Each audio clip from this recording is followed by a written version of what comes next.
नमस्कार. मी गणेश आचवल स्वामी कृपा क्रिएशन्स या यूट्यूब चॅनलमध्ये तुम्हा सर्वांचं मनपूर्वक स्वागत करतो.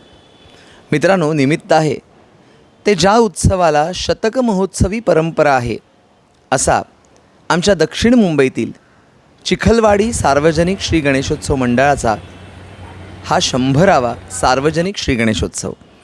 आपण आता चिखलवाडीमध्ये आलेलो आहोत आणि बाप्पाची अतिशय सुंदर मूर्ती तुम्ही बघत आहात.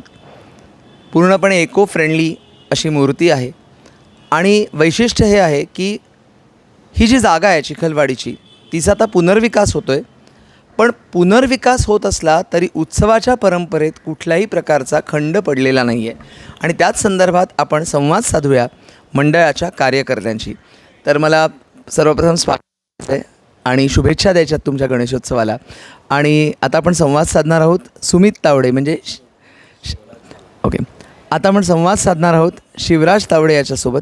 शिवराज, तू मंडळाचा अध्यक्ष आहे, तर तुमच्या परंपरेविषयी काय सांगशील? परंपरेविषयी म्हणजे आम्हाला जी आमच्या जुन्या लोकांकडनं जे काही मिळालं, जे त्यांनी आम्हाला समजावलं आहे किंवा काही सांगितलं आहे, त्याच गोष्टी आम्ही पुढे नेत चाललो आहे. आणि जे आमच्या नंतरचं जनरेशन आहे त्यांनासुद्धा आम्ही त्याच गोष्टी सांगतो.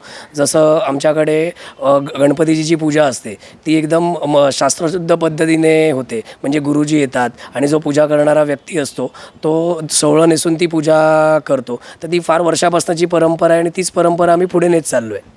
यंदाच्या वर्षी शतक महोत्सव आहे आणि त्यानिमित्ताने आम्हाला असं कळलं की आगमन पण दणक्यात झालेलं आहे.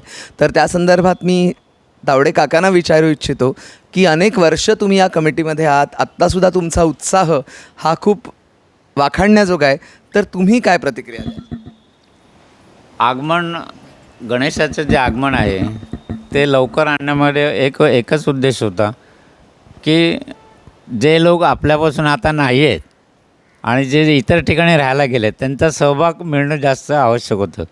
म्हणून आम्ही सगळ्यांना जे सोडून गेलेले आहेत, पुनर्विकास होत असताना ज्यांचे भाड्याने घरं इतर ठिकाणी गेले आहेत त्या सर्वांशी संपर्क साधला आणि अशा तऱ्हेची मिरवणूक आम्ही कित्येक वर्षात बघितली नव्हती. इतर वेळेला पण होतो, आम्हाला उशीर होतो, येताना पण उशीर होतो. काहीजण गणेशाच्या चरणी पुष्प वाहिल्याशिवाय जेवत नाहीत. खास करून महिला वर्ग अशा तऱ्हेने आहेत की त्यांच्यासाठी म्हटलं आपण एक दिवस अगोदर श्री गणेशाचं आगमन करूया आणि दणक्यामध्ये श्री गणेशाचं आगमन झालं.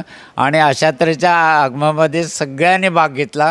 महिला वर्गाने ज्या विशेष करून घेतला, लेझिम पथक बनवलं होतं. त्या लेझिमच्या तालावर त्या नाचल्या गणेशाचं त्याने स्वागत इतक्या दणक्यामध्ये करून घेतलेलं आहे.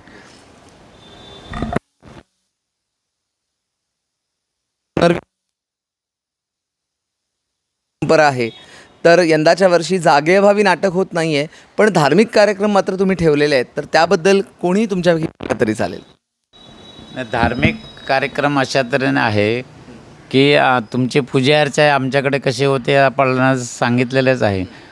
आणि धार्मिक कार्यक्रमामध्ये आम्ही यंदा इतरांना आम्ही सहभागी करून घेतलेलं नाही, परंतु पूजा करताना आमच्याकडे सोळं नेसून आमच्याकडे पूजा केली जाते.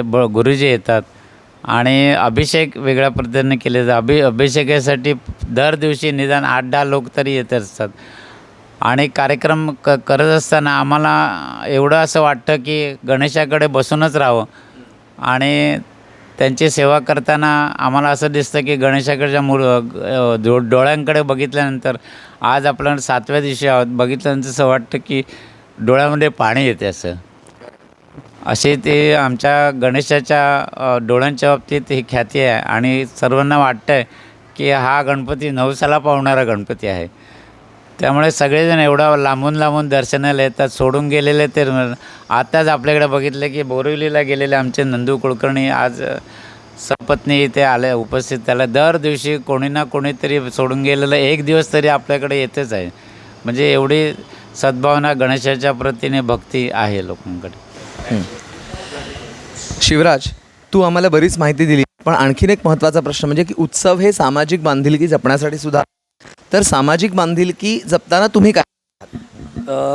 त्यासाठी असं सांगता येईल की आम्ही दरवर्षी इथे जेव्हा वाडी असताना काही ना काही रक्तदान शिबिर म्हणा, आरोग्य शिबिर असं करायचो.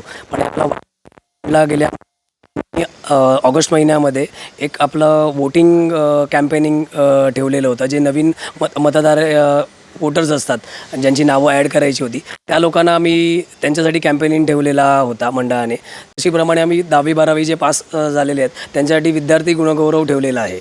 म्हणजे ही उपक्रमसुद्धा तुम्ही राबवलेत आणि इलेक्शनच्या संदर्भातली जागृतीसुद्धा तुम्ही केलीत. आपल्याबरोबर आत्ता गीता पांचाळ ही या वाडीची रहिवासी आणि त्याचप्रमाणे ही उत्तम अभिनेत्री आहे, हिला आपण ओळखतो. आणि गीताने बरंच सोशल मीडिया पेज आम्ही बघितलेलं होतं तुमच्या वाडीचं. तर एकंदरीतच आधुनिक काळाशी जोडून घेताना तुम्ही काय करताय ते सांग. तुम्ही आता सांगितलं की सोशल मीडिया पेज तुम्ही पाहिलं, तर खरंच मंडळाने खूपच मेहनत घेतली आहे की आमच्या बाप्पांची प्रचिती ज्यांना आहे ते येतातच, पण ती शतक महोत्सवाच्या निमित्ताने अजून लोकांपर्यंत, भरपूर लोकांपर्यंत पोहोचावी, हेच त्यामागचं जसं तुला माहितीच असेल की आमच्या चिखलवाडीची परंपरा आहे मराठी नाटकांची, ऑर्केस्ट्रा किंवा विविध कार्यक्रमांचे उपक्रम इथे सतत दरवर्षी राबवले जायचे. परंतु या पुनर्विकासाच्या मुळे किंवा जागेच्या कमतरतेमुळे इथे यावर्षी ते उपक्रम 100व्या वर्षातही आम्ही करू शकत नाही आहोत. पण मंडळाने याची दक्षता घेतली आहे की कलाकारांना कुठल्या प्रकारे वाव देता येईल.